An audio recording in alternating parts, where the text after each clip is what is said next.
Hey everybody, it's Wade. Welcome back to In the Gutter. We got a two for this week because I got very few comics last week. So starting out, I got a Kickstarter second issue of The Suicidals by Michael Barton, signed by Michael Barton. Comes with a nice letter, and that is, we got a couple different covers, another signature, and I think it came with this little art print that they call it. It's more like a postcard. Yeah, I mean, again, this is probably $10-15 to help kickstart off the series. And it's good stuff. I recommend it. I'm sure he's still available on Kickstarter, or if you're in the Southern California area, it's probably available in your finer local comic book shops. All right, moving on to the new comics this week. I got all new Spider-Gwen Ghost Spider number 10. This is a David Marquez cover with Stephanie Phillips scripts and Paolo Vianelli interior artwork. Digging it. Love the cover. Very cool. And then the final issue of Dust to Dust by J.G. Jones. Phil Bram and J.G. did the script and J.G. did the artwork. High body count in this one. Image Comics. This is number 8 if I didn't mention it. From Giant Generator. It's cool because I've showed it before, but it's like the sepia tone thing which captures the era. And maybe a good thing to read in a trade so you get the whole story at once. Crew Universe, Volume 2, Number 10 from EC, Oni Press. This is a anthology edition. This one's got a Miguel Mercado cover. 3 stories inside of this one. Very heavy metal, this one, which I liked a lot. Mark Spector, Moon Knight, number 4 from Marvel Comics, of course. This is Apollo Sequeira cover with Jed McKay scripts and Dev Malia Peramik. I always screw that up. Premanik. There we go. I'm going to get it right one of these days.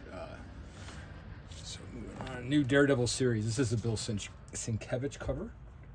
Stephanie Phillips is also writing this one, and Lee Garbett did the interiors.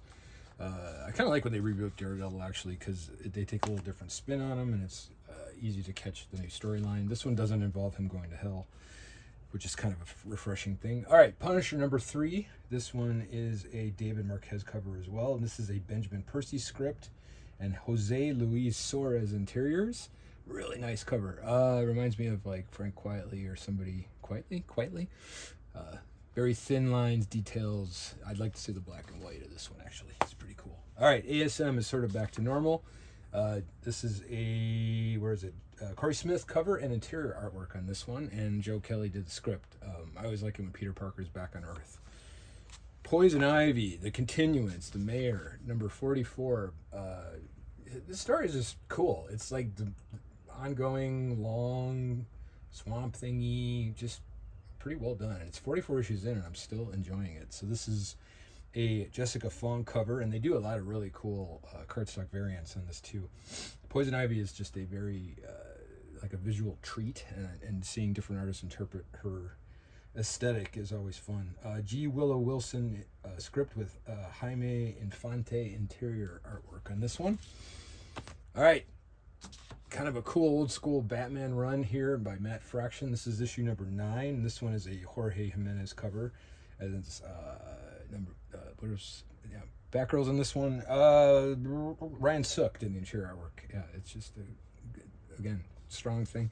9 issues in, you're almost 3/4 of a year late, but yeah, I'm sure they'll reboot it at some point. All right, this was fun. One shot of Batman Wonder Woman. This is the Jim Lee variant. It's called Truth. It's a one shot, as I said. And this one is a Jeff Loeb storyline with Jim Chung interior artwork. It's good. Lots of guest stars and cool things. Kind of a fun story about the lasso of truth. And then a lot of talking and politicking in The Fall of the House of Slaughter. This one is Connery and Deladera cover, I believe. It was weirdly credited, so I'm just flying on the seat of my pants on that one. And Tate Brombill wrote the script, and I think Adrian Tortolucci did the interior artwork stuff. It's kind of cool to read all the behind-the-scenes stuff, but it gets to be a bit much. They're choosing a new leader in this issue. So Batgirl, number 19. This is also a Tate Brombill script. This is a Jorge Jimenez cover. Somebody's been busy. And Ryan Sook did the interior artwork for this one, too. No, that's not correct. I'm reading that wrong off my notes. This is a David Talaski cover with Tate Brombill scripts and a Takeshi Miyazawa interior. Ha! What do you think of that? All right, Adam Hughes. Zatanna, he's doing, I want to say the first 4, at least the first 3 covers of this is a Zatanna series. This one is all Jamal Campbell. Script, artwork, everything. Really pretty. It's got that Art Deco kind of thing going on. It's just beautiful. Color is really excellent visuals on this one. And so if you like artwork, check it out. All right, this is another singular creation from Lorenzo De Felici. This is Red Roots. First issue, a lot of severed heads. Another one where I don't really know what's going on yet, and hopefully as it plays out, it'll become more clear. And better than the movie Good Boy, which I watched last night, which was really fun to watch and just went absolutely nowhere and made absolutely no sense to me. Okay, this is, I thought there was a reason I bought that. So I have like every Swamp Thing up till, I don't know, the mid-2000s or something like that. And when this was solicited, I thought it was like a lost Swamp Thing story, but it really just is a facsimile edition of number 88. So I ended up buying all these sort of regretfully, but since I have all the other ones anyway as a completist, it's kind of fun. But, you know, it's kind of cool to see Rick Veitch again and Michael Zulli, but I already read it.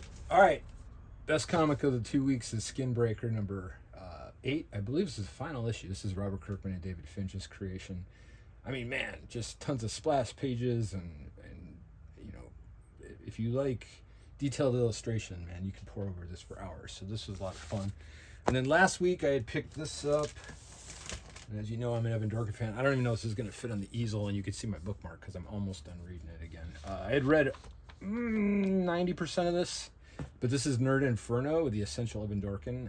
It is an omnibus softcover, but it's got every milk and cheese, everything from Dork, all the stuff from Murder Can Be Fun, and I dare you to read every word. It is real bust, to say the least, but it's really cool. So I'm going to read the Eltingville stuff again because, like, you know how you flip on a movie on cable and you're like, oh my god, I love this movie, and you end up watching the whole thing no matter where you started reading it. That's what I do with Eltingville when I get to it. So I'm going to finish this off, and happy to have it. I've had these comics off and on dozens of times, so it's kind of cool to have it all in one place. All right, everybody, that was the twofer. Hope you have a great week. Hopefully I'll see you next week or in 2 weeks in the gutter.